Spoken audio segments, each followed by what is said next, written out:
The uniqueness of Prism is our combination of talent and experience working together as a highly motivated, happy, resourceful, creative team.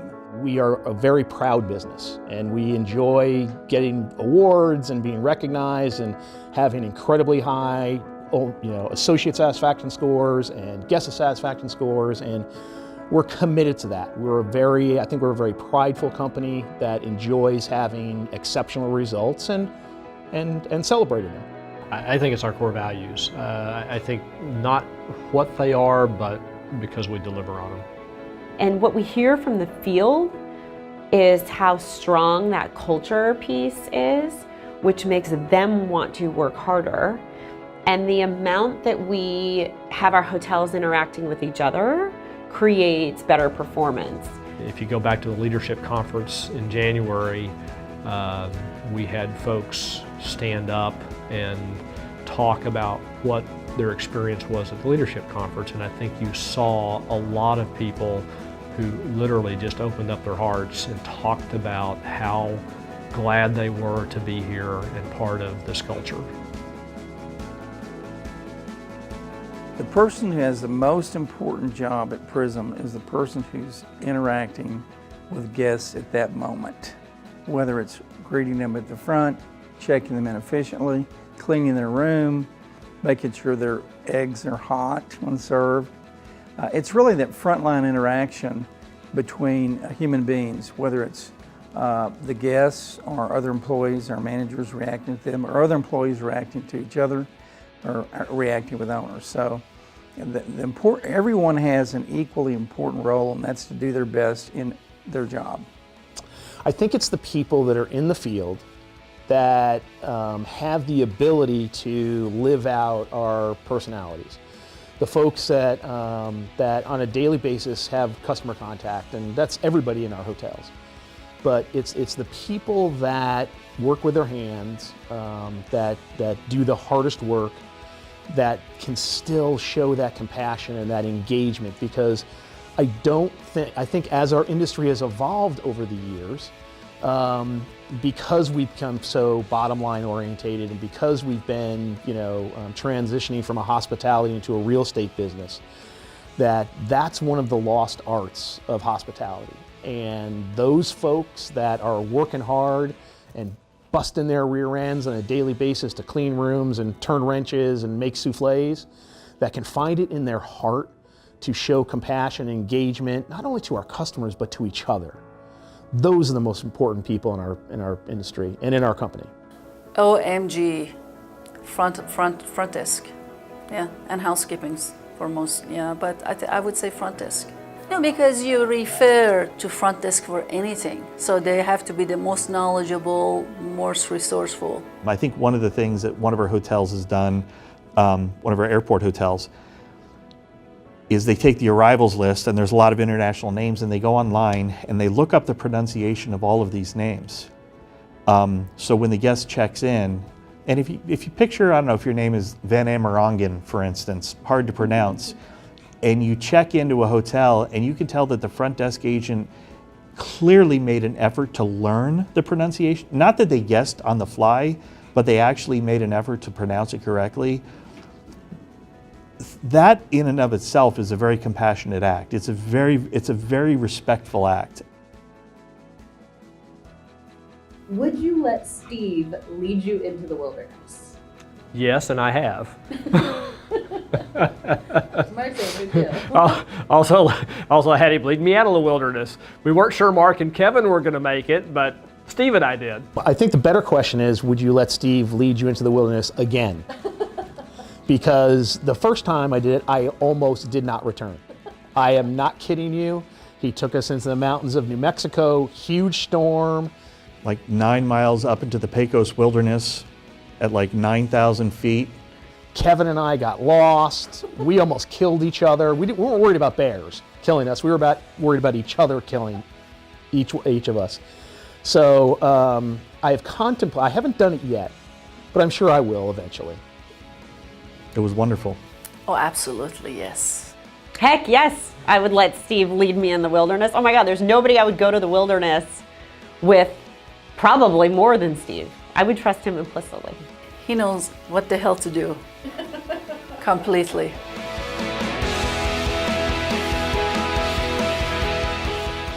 My expectations for our future together is that we will continue every day to help each other get better and better and better.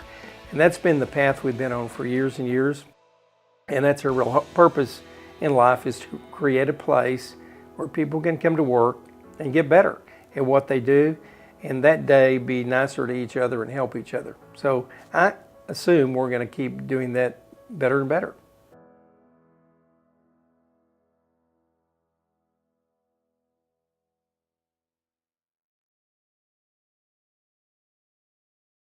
See, I knew this was going to be one of your crazy BS questions, and I'm going to go, are you kidding me? What is your spirit animal? My spirit animal. I can tell Tisha wrote these questions. I'm way more linear thinker. It's so hard because I have so many animals I love. My spirit animal. Oh my goodness. Okay, my spirit animal is a bear until I'm docile until I need to attack. There's a bear I saw last week when I was backpacking. My yellow lab. There's a sea lion I had an encounter with. I want to say cat, even though I'm not cat person. There's a mountain lion I came real close to. I guess it's my dog. My real spirit animal is a dog. They're smart, they're loyal, they're fun. I'm a huge dog lover, and I think that I have somewhat of the personality of the dog, who I tend to like to lick everybody's face. And they're fearless. Yeah, but my dog is way more awesome than anybody else's dog. Who is the most fun partner?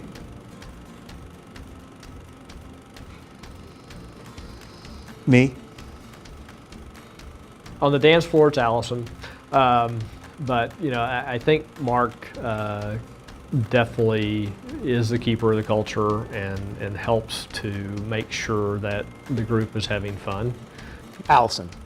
And you know, listen, that's kind of a jaded question, because Allison and I get to do a lot of the fun stuff, right? John and Kevin and Steve and Mitra and I, you know, kind of do the grinding back here at the office.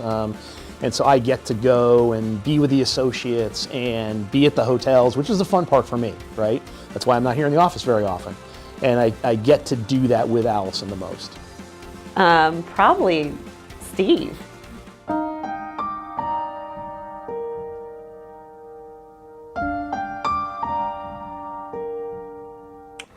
I would actually say that I am, because I have the freedom to be more of myself, and I give myself that permission. But I like being fun because I like people being happy. Team Jacob or Team Edward? Team Edward. I hate those shows. No idea what you're talking about. Who's that? Jacob. Jacob. Jacob. Just guess what. Edward. That's my middle name. There you go. Okay. Jacobs or Edwards? I'll pick Jacob. Vacation at the beach or in the mountains? Mountains. In the mountains. Beach. Mountains. Oh gee, beach. I like both. Both. Just answer as quickly as possible. Pepperoni or veggie pizza? Pepperoni. Pepperoni. Pepperoni. Pepperoni. Veggie pizza. Veggie. Pancakes or waffles? Pancakes. Waffles. Pancake. They're both bad. Waffles. Waffles. Waffles. Ninjas or pirates? Ninjas. Pirates. Pirates. Always pirates. I don't really care about either of them. I'll pick pirates. Pirates. I shouldn't answer that one, but ninjas. Okay, if you were shipwrecked on an island, which partner would you want with you? None of them. Steve. Not because, I mean, just because he doesn't get frazzled, he doesn't panic, he's very calm and cool. Which partner I want with me, right? Yeah. Yeah. John. That is an interesting one. All right. He's the only one who has his act together. John would rig together a communication mechanism with coconuts or something. He's, You know, Kevin and I would just sit there and tell stories, and we'd probably starve to death, right? We just sit there and tell stories all day. Allison and I would be great for like the first 60 minutes, and then we want to kill each other. So neither one of us would survive. So, and Mitra, she's just too nice. She's, you know, she's too nice. I don't know if, you know, if that would work. You need somebody to kick you in the butt in those type of situations if you want to survive. You know, John would be the kind of guy who would get stuff done and would have, you know, hey, we got to make the shelter first, and we got to, you know, blah, blah, blah. So he would probably be the second one, right? I think that Steve is the most resourceful, the smartest. I'd have the best chance of coming out of it alive because, you know, Steve is one of these guys, and I've been out in the woods in the middle of nowhere with him. And it's not a great mental picture, but the guy is resourceful. He knows his stuff, and I'd have the best chance of survival with Steve. Steve's pretty creative in the wilderness. It's probably, of all of us, there's not a better hiker, camper out there than Steve. So I'd probably say Steve, although if I really want some good barbecue, it's got to be Mark. Yeah. Actually, parrots. I love parrots. You got to give them it.